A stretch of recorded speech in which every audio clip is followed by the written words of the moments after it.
After West Virginia's loss in the Super Regionals yesterday, all was not well, and a West Virginia player has called out Coach Steve Saban, saying that it was a slap in the face that he didn't get to play. Let's talk about it.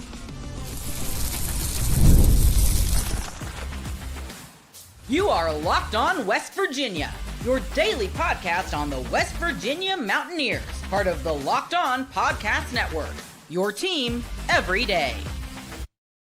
Hey, what's up, guys? Welcome back in. My name is Mountaineer Paul. I am your host.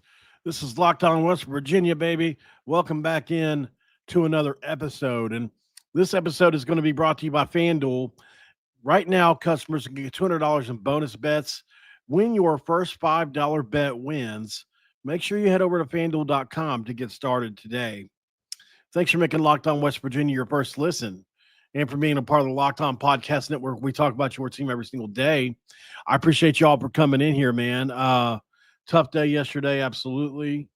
Outmatched by a better team. Thought we had a better chance than we did going into it. It is what it is. It won't be the last time I was wrong about a prediction. And to be honest, I wasn't going to pick LSU either way. Just wasn't going to happen. They already win it too much as it is, so they're not going to get my prediction too.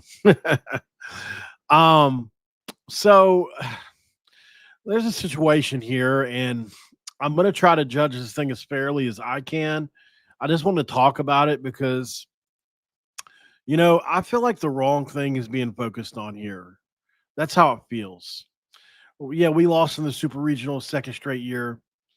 And I think what should be being talked about is how well this team played in Coach Saban's first year, and what would they need to do to get back to this and beyond next year, and unfortunately today that's not what's going on, and I understand why. It's just kind of unfortunate. So if you're not familiar, Grant Hussey, West Virginia native, and all-time home runs leader for West Virginia, was benched during the Clemson Regional and LSU Super Regional.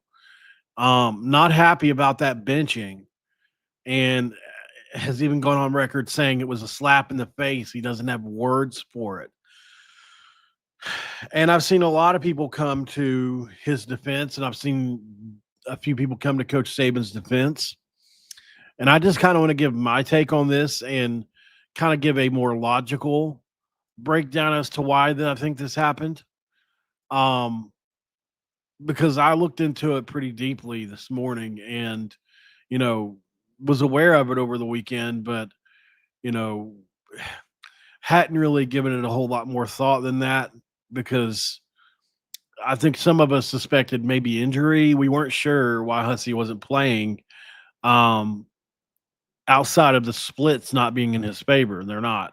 Coach Saban talked about that. So I just made a couple parts here. I'm going to talk about why Hussey has a right to be upset, and I'm going to talk about why Saban's made the decision, and then we'll come to a conclusion at the end of this. So let's start with Coach Saban's and why he chose to play Lumsden over Grant Hussey.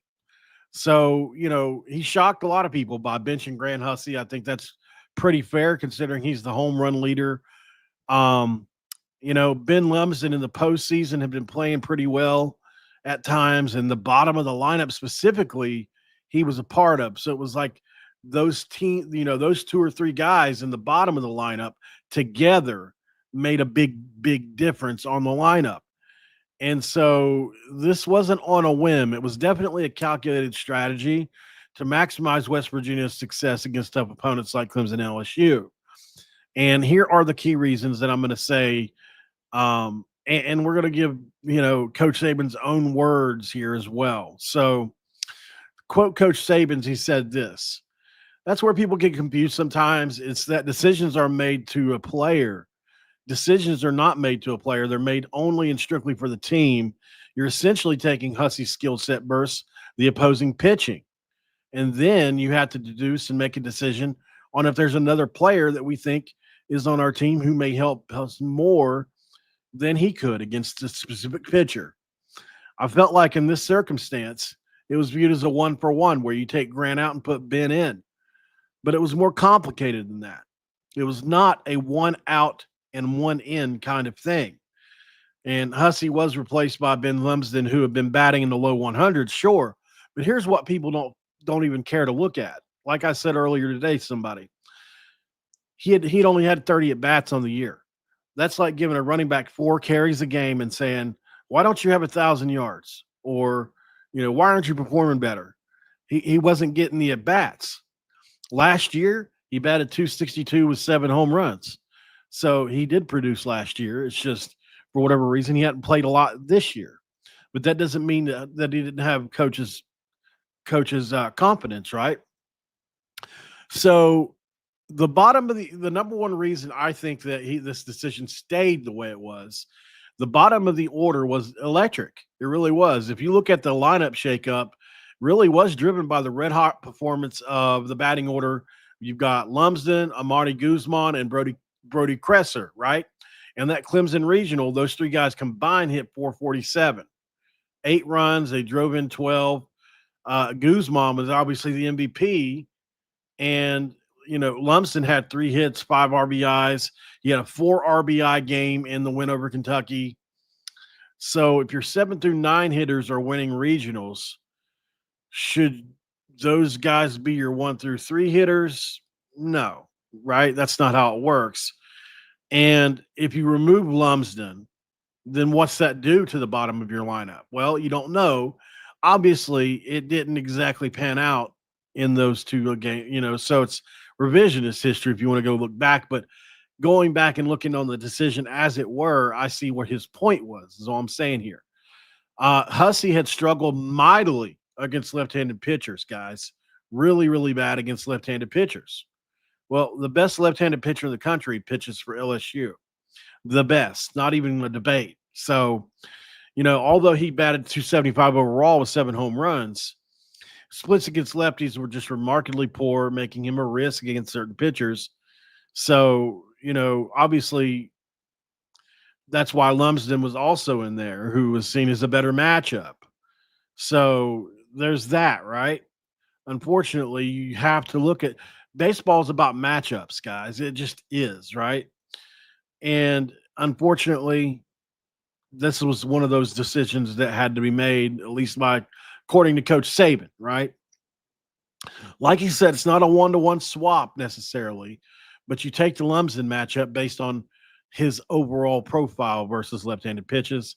And this is a team-first philosophy. I said this earlier today.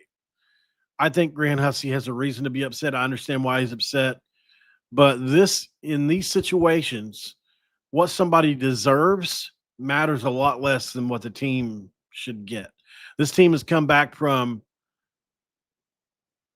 6 runs down, 7 runs down in games multiple different times this year. So I don't care what the score was in any of these games. Do you put Hussey in to let him get some at-bats? I don't know what the answer is to that, right? So let's look at what Hussey, my bullet points for Hussey here, because obviously his career legacy has been ignored here, right? If you're looking at it from his perspective, you're the all-time home run leader. You got 44 home runs. You got 12 this year, 510 slugging percentage, 37 RBIs. You're a senior, and you're the team leader, or one of the team leaders. You got limited at bats in the postseason. The Clemson Regional, you only had 2 bats across all 3 games, right? So that's a frustrating thing. In the LSU Super Regional, he didn't get a single at bat in game 2, with Saban's opting to pinch hit Chase Swain. So that happened, and I can understand why that may have, had made him upset. And then that was a high stakes moment. Could it rob him of a chance to impact the series? I guess you could look from his side and say, yes.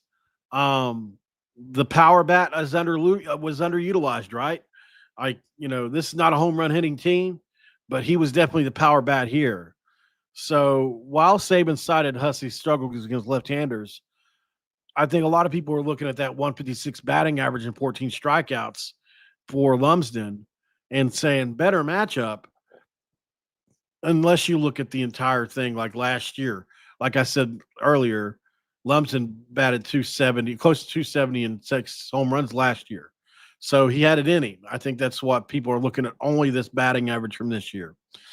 The pinch hit snub in game 2 was obviously a big deal, like we talked about. There's also the loss of defense that you lose with a guy like Hussey, right? Who's got almost an incredible 1,000 fielding percentage, which just means no mistakes, very few errors on the year. So that's incredible. It seems like his public frustration seems to maybe there's a little bit of a lack of communication or clarity. Not exactly sure here. Saban said Hussey handled it like a pro, but his ex comment, which says, I feel like a slap in the face and I have no words, indicate something else altogether.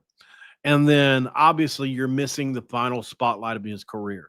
As a senior, the LSU Regional was his last chance to shine on the big stage. And being benched for a sophomore with minimal regular season production this year, 32 at bats versus Hussey's got 213 career starts.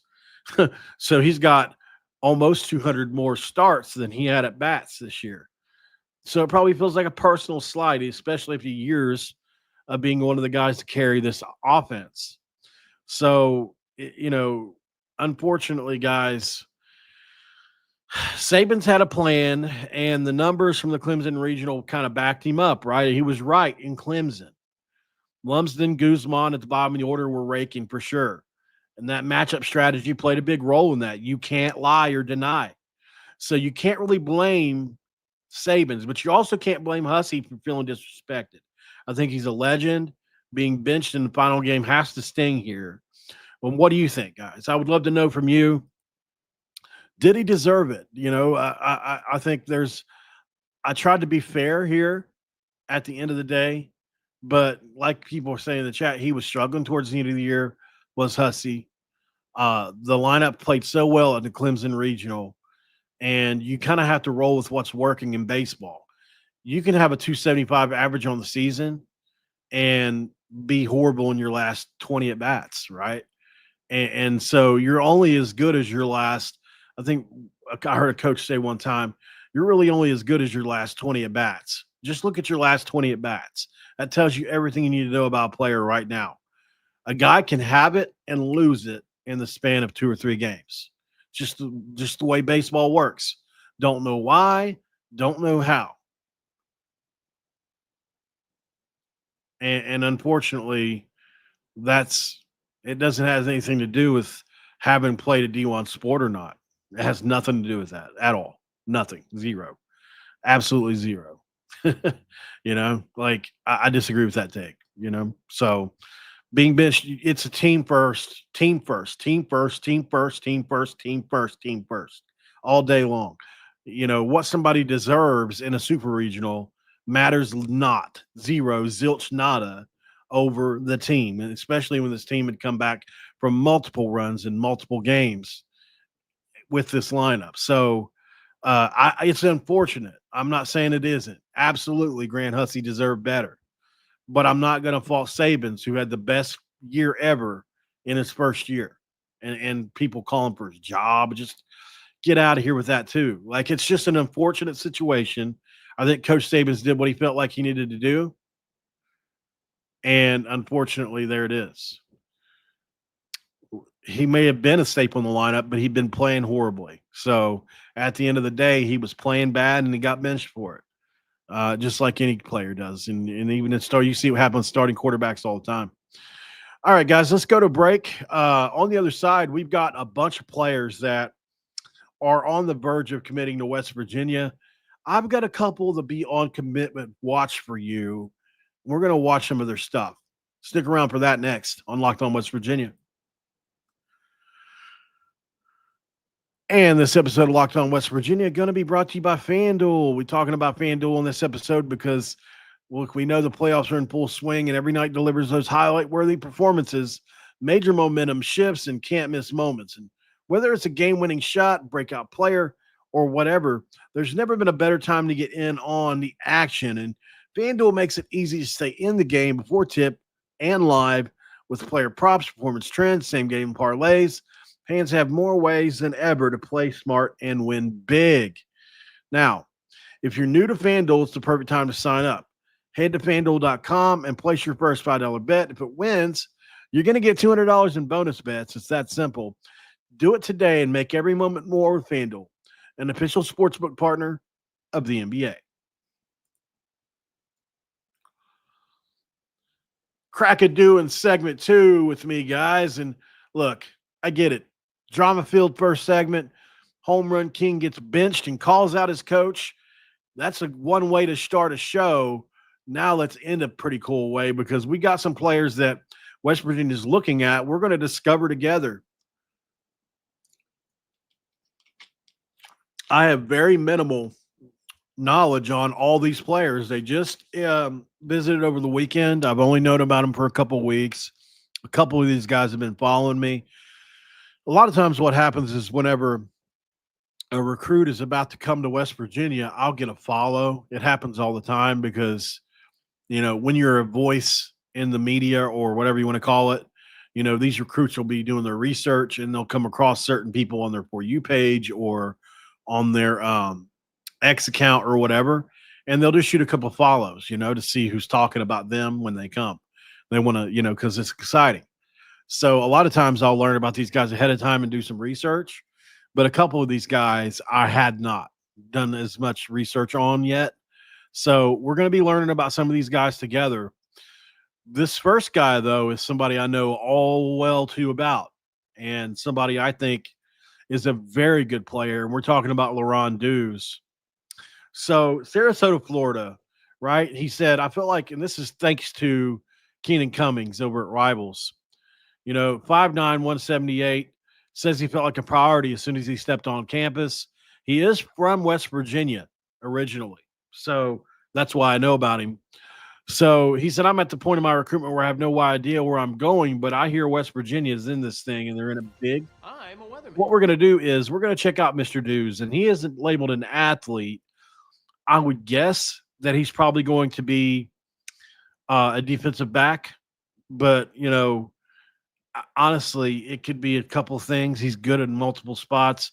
When you see him, he gets the ball in his hands. He's very athletic. So here he is making a big play on the ball. Nice hit there.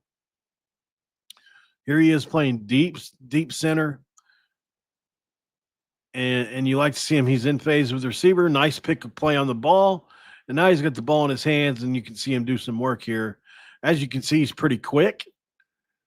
So that's nice. You like to see that for sure. And that quarterback launched that thing. And to a wide open defensive back. Like those jerseys, by the way. Kind of like, and here he goes down the sidelines. Looks a little choppy on my end. I don't know if it is on your alls or not. The weather's fine outside. I don't know why. My internet should be working good. All right, here he is in the back. Nice play. And that's a nice play there. So you kind of get a little bit of a shot of his change of direction, right? As soon as he realizes where the ball is going, watch him explode to the ball. Boom. And he's on him, right? And a nice form tackle.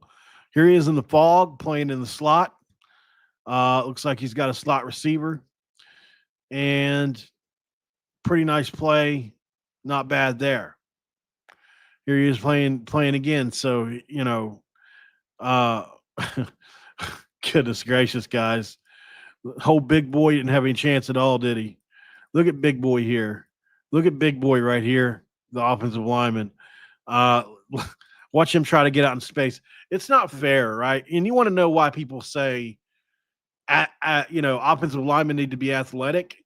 Because they're asked to do these kind of things like this. A big guy like this being asked to block a smaller athletic kid like this, right?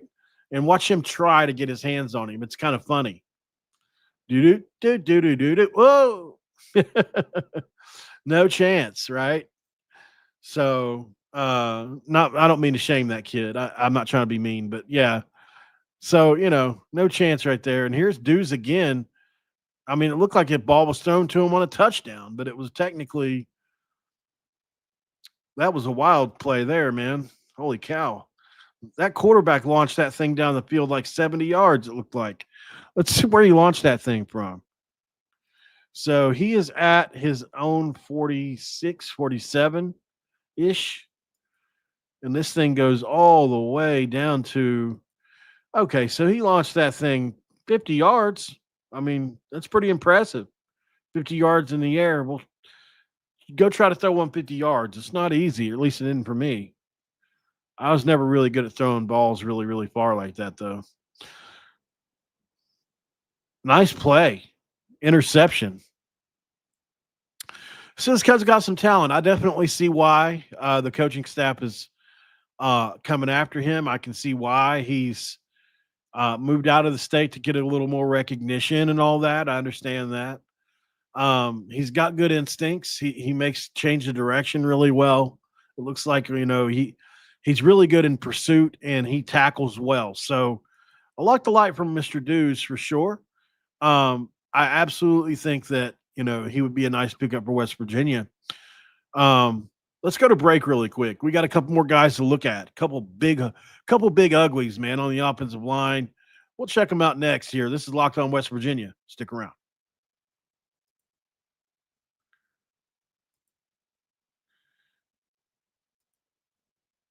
And we are back here on Locked On West Virginia. All right, guys. So next on the list, we've got two other guys, and this one here it's a big one. And once again, thanks to Keenan Cummings over at Rivals. If you haven't checked him out yet, be sure to do so. But this is offensive lineman Danilion Taylor. Good player, guys. I've watched a lot of his stuff from Westerville North, Ohio. Loved the official visit, he said.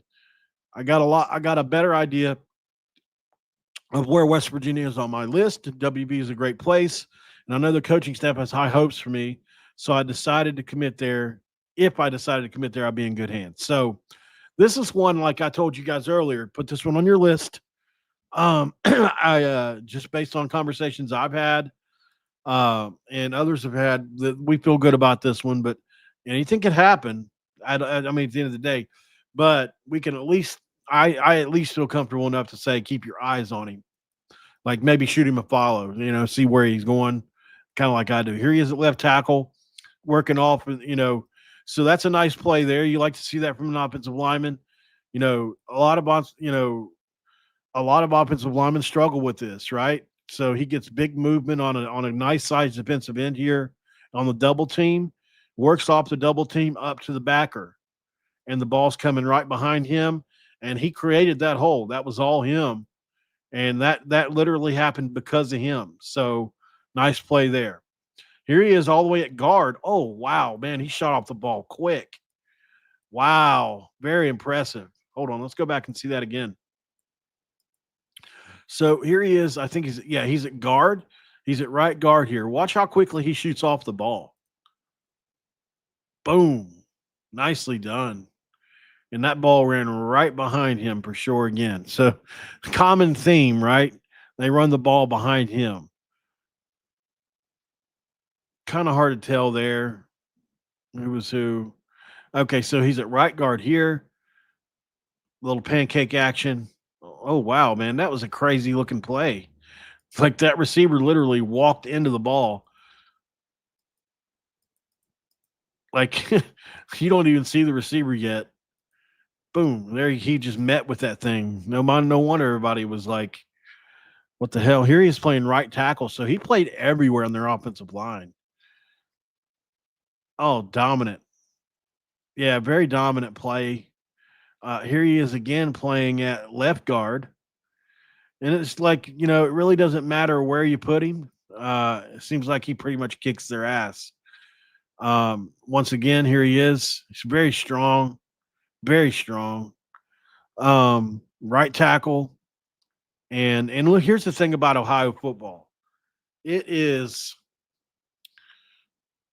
right there. Like I consider Ohio football, it's right there with the very best, especially when you get into the Cincinnati, Columbus teams.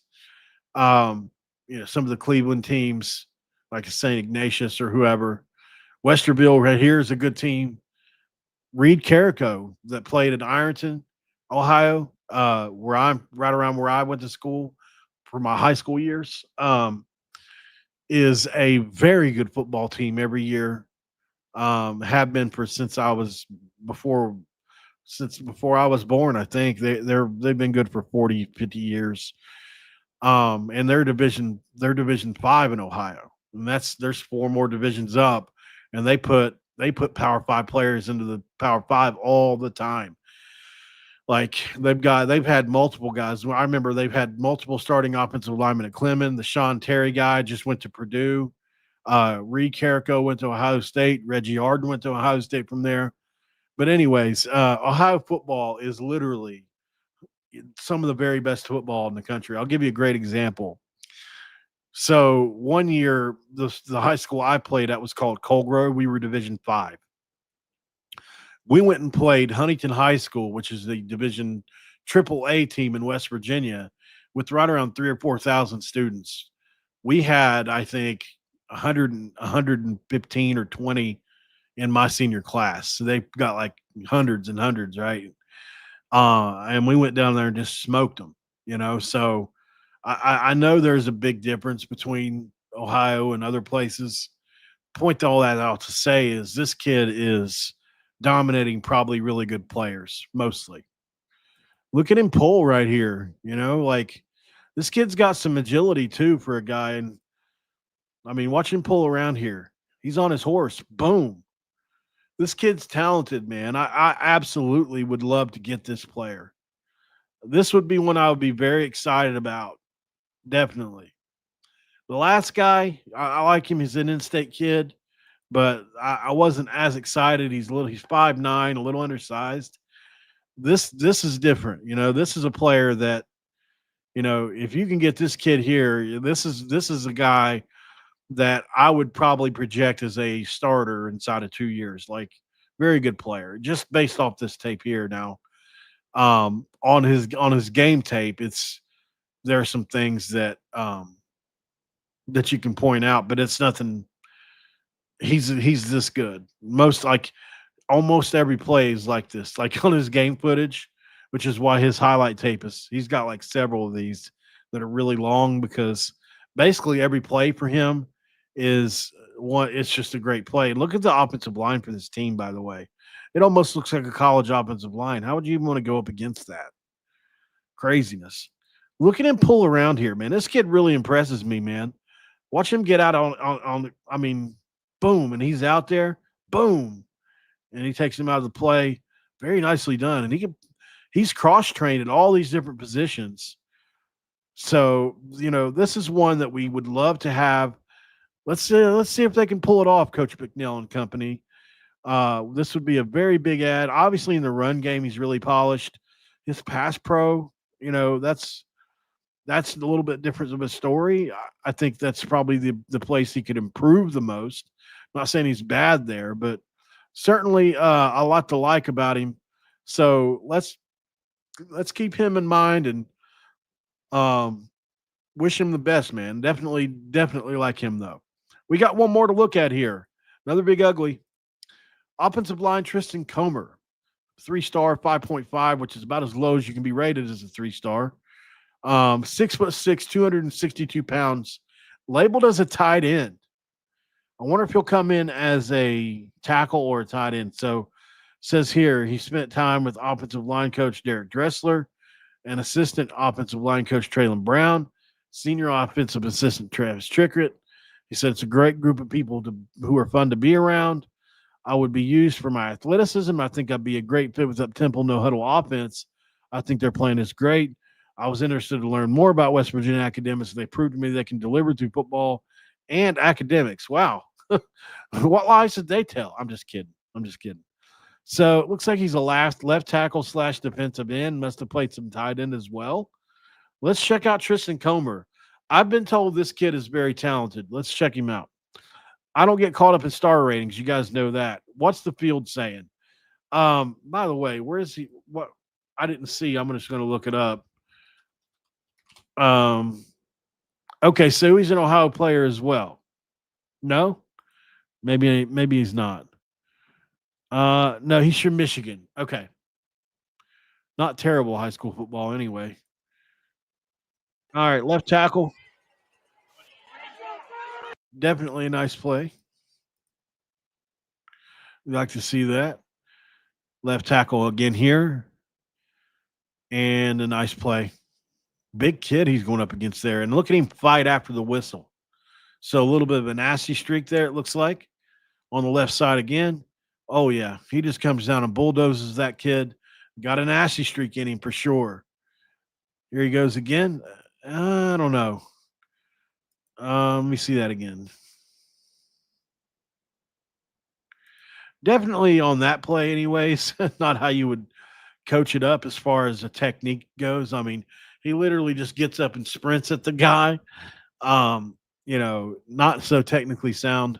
But look, it's hard to tell from that angle. And he pancaked the shit out of him. So it's like it works. Really? So, and he looks great there. So probably just the angle. It probably just didn't look right to me. Nicely done on the pass pro. So here's another kid, I mean, West Virginia in the past never did go after the big 5-star offensive lineman. They've always able to do it through development. I think his offensive line. I'm curious, and let me know in the comments how you guys feel. Is offensive line still a position that you can keep? Like, because I think offensive line has been proven still in the portal era to be a position you can keep players for multiple years. Not so much of the other positions, skill positions, even on defense. But if you're an offensive lineman and you're coming up through a program, a lot of times guys will stick around an extra year or so while they're being developed, and you can get that payoff as to where in others you can't. So I would love to know more how you guys feel about that. This kid's an athlete.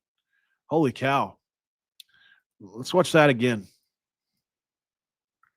All right. So he sets up on the left side here, and he's coming out to block right here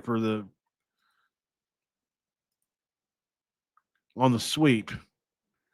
1, 2, almost 3 kids he went after there. Nicely done there.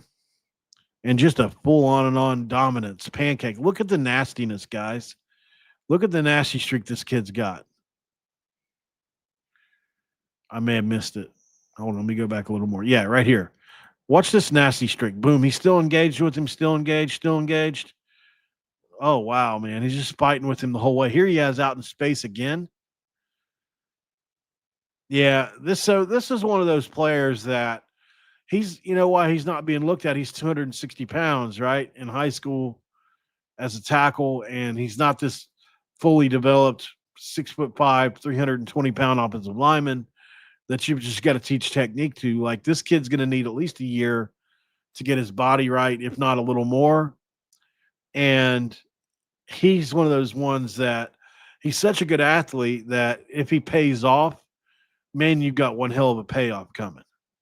I mean, look at him jump off the ball here and absolutely smash this guy with leverage and force. Watch. Boom. This, God dang. That's very impressive. Now, I don't know the caliber of player, but I mean, look, this kid just is like, please stop. He's no chance on the play. Watch this. Watch the player. He's just like, please leave me alone. Wow, man. I'll tell you, the more I watch this kid, because this is one of the ones I had never seen coming into this, the more I watch him, though, the more I love him, man. I really do. Look at that athleticism coming off the ball. This is an underrated kid. Like, here he is on defense. I almost want to watch all his defense now. Look at him at defensive end. Here's a 6'6", 260-pound defensive end coming at you. What the hell's going on, man? And he tipped the ball. This is craziness, man. Hey, look, Tristan Comr is a dog, man. I'm a really, really excited about him. I love it. I love it. I love that that's who we are. I mean, everybody would love to have the big 4 or 5-star offensive lineman. I mean, I get that.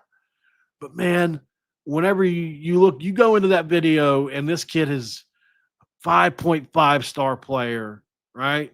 5.5, barely 3 stars. He loses a sliver and he's 2 stars. You tell me that's 2 stars? I'll bet you $1,000 that kid's not a 2-star player. That's insane. Like, that's a 6'6", 260-pound freaking athlete that was running around that field, just paying nasty streak, really good athlete. You can tell he's played other sports. I don't know, man. I think this staff just does a good job so far. And I didn't feel like this when Neil Brown was here. Like, I like some of the players, but man, their evaluations are just so on point. I can see why Rich Rod has been successful other places, right? I think they just go over, it's just a matter of fact, can you evaluate the right players or can't you? That's all it is. If you pick the right kids, you're going to win. Coaching doesn't matter. It doesn't matter if you can coach, if you can call plays, if you get the right equipment. If you don't have good players to start with, you're nothing. You can develop players into good players, absolutely, but they've got to be good to start with too. There's got to be something there. There's got to be clay to mold from. Just the way it is, man. So, all right, guys. I think I'm done with this one. I appreciate you for jumping in here this morning, and just wanted to get one in. That way we've got time to do another one today at some point. We'll see what pops up today. There's not a whole lot of news going on in our world right now. We've been doing a pretty good job keeping up with something every day for you guys. And, that's my goal, is to go 7 days a week. You guys deserve that. You'd absolutely deserve to have something to watch or, about West Virginia, because I know me. Whenever I was you and I didn't do this, I looked for something about West Virginia every single day. And no matter what it was, I ate it up every single time. So I don't know if you're like that, but I'm like that. So I'm trying to be that for you. Appreciate you guys for jumping on here. Thanks for making Locked On West Virginia your first listen. Being a part of the Locked On Podcast Network, we talk about your team every single day. If you could do me a favor, though, the portal, guys, I'm telling you, I went and checked him out myself here recently. Brian Smith really does a good job over on the Portal Report on YouTube. It's actually called The Portal Show. He has the latest rumors, portal entries, and signings. And if you want to be the most informed fan on the rapid changes to college football, make sure you check out The Portal on YouTube or wherever you listen to your podcast. And I'll see you on the next one. All right, guys, I'm gonna get into research mode, try to find another video to do for this evening or afternoon. Just try to pump out 2 or 3 today. I'll see you on the next one. I'm out.